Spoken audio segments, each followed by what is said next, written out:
Well, this article today certainly caused a lot of waves. And bear in mind, this article came out late yesterday evening. And there have already been a lot of comments about this from Conservative MP Tobias Ellwood, pointing out the very simple fact of what we've said all along.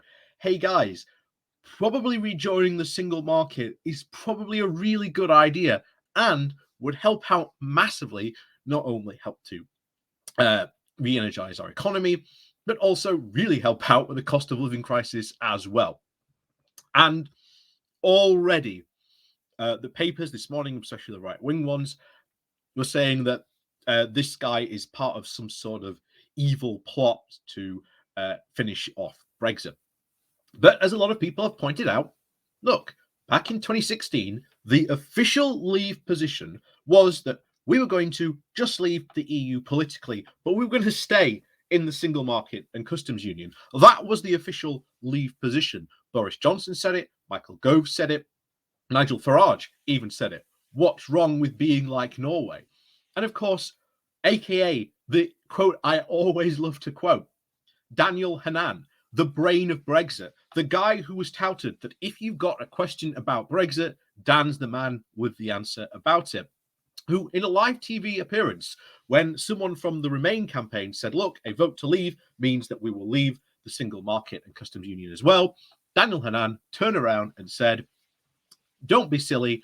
When no one's saying that we're going to leave the single market and customs union, only a fool would leave the single market and customs union.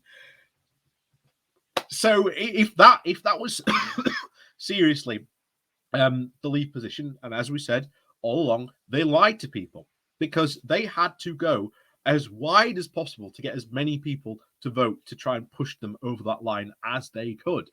And a lot of people are realizing, even moderate conservatives, who Tobias Elwood absolutely is, saying, hey, we want to, rejoin the single market customs union.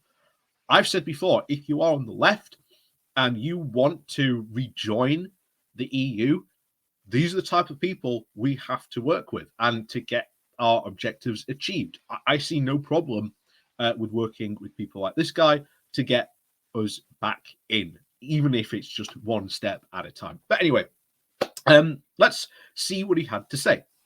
But before we do that, please do remember to hit that like, share, and subscribe button. And of course, down below there are links to my Patreon page and a one-off donation link called Buy Me Coffee, where you can buy me coffee. And as always, thank you very much to all those people who do help and support the channel that way. So off we go to the House. And this is the official Westminster blog where MPs put out blogs and all this type of good stuff. So the title of this one was We Can Upgrade Brexit and Ease the Cost of Living by Going Back into the Single Market. Again, written by Tobias Elwood.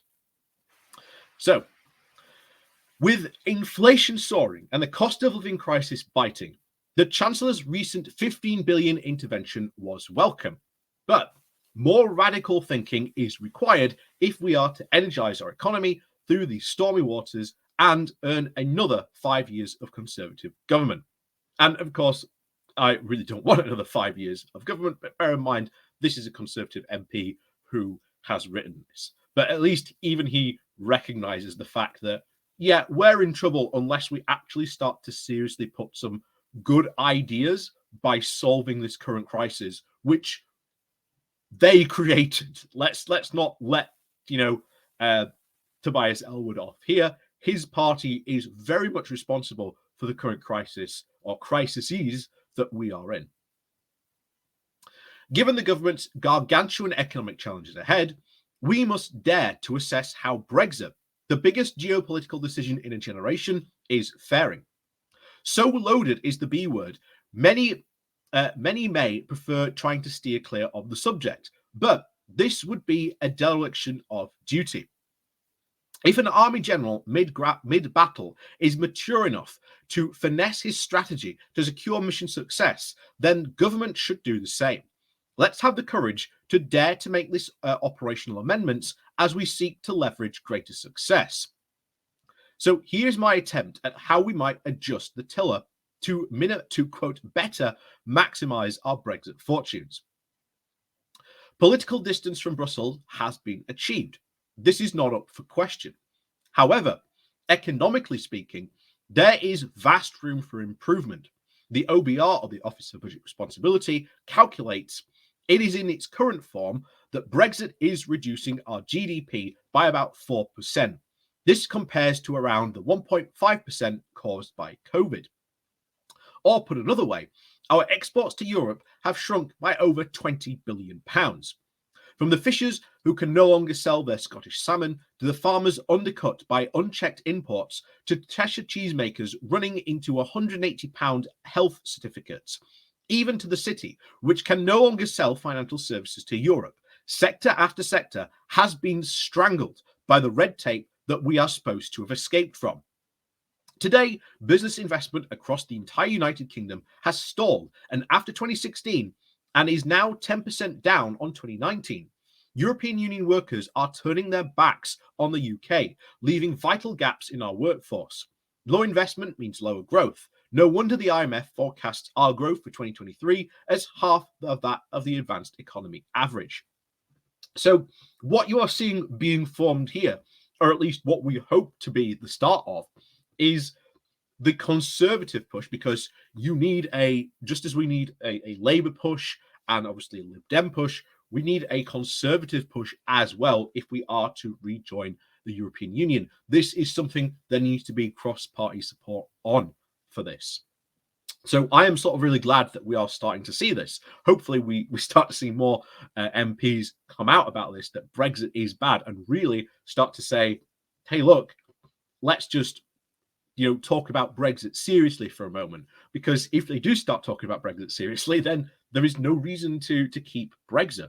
And of course, he even starts off, as you saw at the beginning of that, saying, oh yeah, we are now politically distanced from Brussels, but also we're distanced economically, which is damaging our country, as he's laid out here so far, which was, remember, why we joined the beginnings at that time of the European Economic Coalition to begin with. So,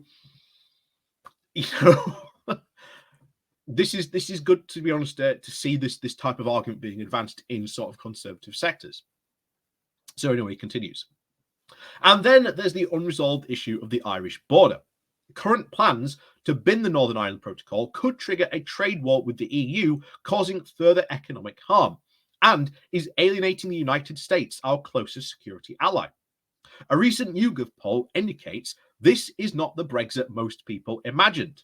As we said at the beginning, it is not what most people imagined, because Leave said, well, we can leave it politically, but stay in the single market and customs union. That was what they advocated for.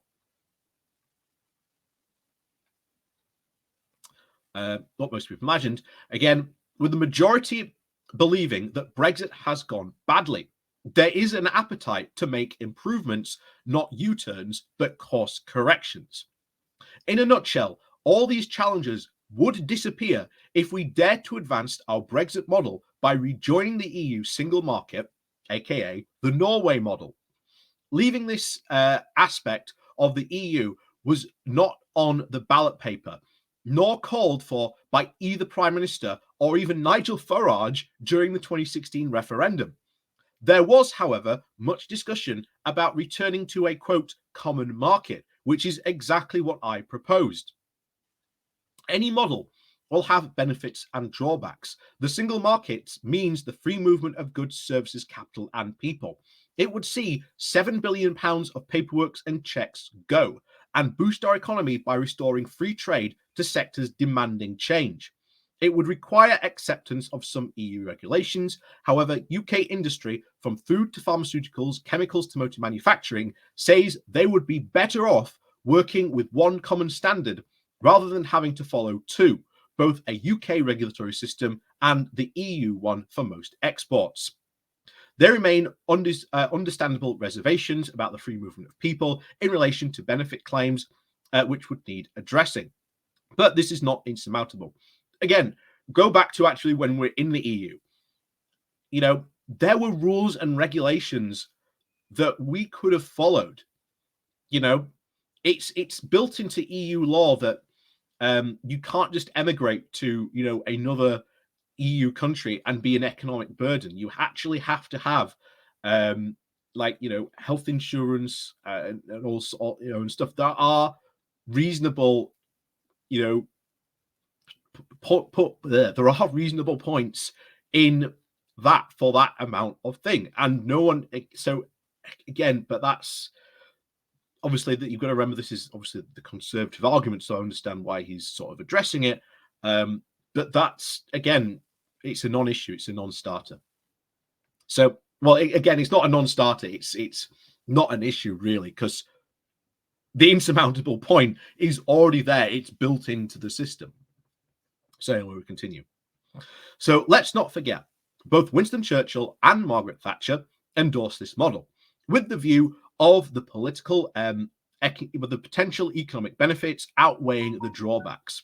If joining the single market with conditions results in strengthening and easing the cost of living crisis, settling the Irish problem at a stroke, and promoting our European credentials as we take an ever greater lead in Ukraine, would it not be churlish not to face this reality? And again, I perfectly agree with him. There is no reason not to suggest. Obviously, there would be conditions, probably accepting again EU rules and regulations. That would be fine. As he's pointed out earlier, most businesses, in fact, the vast majority of businesses in the UK would be fine with that because they don't want to follow dual regulations. They just prefer to follow one. This would help solve a lot of problems. And then, of course, you get the more arguments where, well, hold on, because we're in the single market, why not just, again, fully rejoin the EU? And as we've said all the time, the second you start to rejoin any of these institutions, it makes even more sense to start advancing the argument to sort of be fully rejoining the EU again, be part of, the political model as well. So, as we said back in 2016, the path for the UK of it going back into the EU was already set out, So, yeah, needless to say, this has caused quite a stir. I'm glad. But this is obviously the Conservative argument for doing this. And I'm glad to see that these arguments, hopefully, are now going to be started to be advanced even more. I would hope Tobias Elwood stands up in maybe Prime Minister's Question Time one day and makes this exact same argument to Boris Johnson, or maybe a debate over the cost of living crisis. This would be a perfect time to push for it because, as I said at the beginning, we don't just need a push within the Labour Party as well. We've got one in the Lib Dems. We need one in the Conservative Party as well. So I'm really glad to see you've got a Conservative MP there. Yeah, and don't agree with everything he had to say in that article. As I pointed out, but it's a start.